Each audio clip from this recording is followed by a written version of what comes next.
Nginibingelele ngiphinde namukele kule channel ehamba phambili inkeze lami igama engimfeza kuntuthuko wakho malo bathi la sibona amagomede mawukuthi usemusha lekhaya ngicela nje show ukuthi uyasubscribe ungakhohlwa ucomment nokulike nokushare okukhulu kunakho konke bafethu makulesikhathi siniphiphela lapha indaba esithi zone esengezweni ngifuna sibeke udouble tinta lapha bathi umfana wendidane bathi uspheh sihle bathi umfoka agcwenza insizwa lephansi emsinga kubo kwendidane madoda umfana okanye indodana ezalwa indidane bafethu suka sibeke indaba ezimnandi kakhulu lapha ezithinta khona umfana wendidane kuzokhumbula ukuthi insizwa iqeda kukhipha i-album yayo emnandi kakhulu futhi yenza kahle etolo sibonile abantu abaningi bakhombisa uthando bakhombisa lapha ukuyithakasela abaningi impela abantu babona bathenga ama-CD abantu nje badumile singabala esiphindele lapha no Big Zoli insizwa okhuzani ezikhombisa impela lapha ukuyiseka nokuyisupporta insizwa nakuthi insizwa iyaqashwa kakhulu impela kulezi insuku ngisibonile yo performance swazini kunezinye nje indawo lo ungacabanga ukuthi umculi mangabe safika endimeni angakhe adlale kuzo insizwa ithola indaba ezimnandi kakhulu lapha nokuba inxusa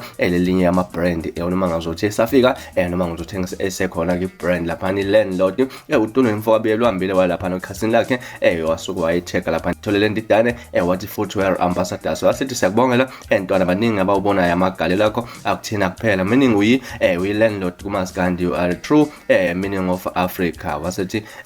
#MOA bafethu ezimnandi kakhulu lezo ethinta lapha ukuthuthuka nje kwamacika asemancane siyazi ukuthi akuyena kuphela umuntu oke waba nalithuba njengalelo kodwa ke kubafana abancane nje abasafikayo nanokuthi mhlawumbe akujwayelekile ukuthi usakhiphe i-album yokuqala uthole elinye lamathuba elifana njengaleli indaba ezimnandi kakhulu bafethu siyo ready inkezo nje nathi siyamhalelisela umfana ngokuthola ithuba elingqayizivele ngalolu hlobo nakho kuzomnika amandla impela ukuthi ayimisele emculweni wakhe impela aqhubeke njalo nokuphusha kuzohlala esenhlizweni zabantu athandwe kakhulu asisebenzele lesikhundla sasitholile ngabe mhlawumbe kuthini okwakuphawula lolu daba sihlangane futhi kuyi-comment section sikhulume ngalolu daba ngathi ukuthi bekulolu daba engibikela namhlanje ngingakhohlwa ukusubscribe ukulike nokushare okukhulu kunakho konke niphathe kahle nibe nosuku olumnandi ngithandayo.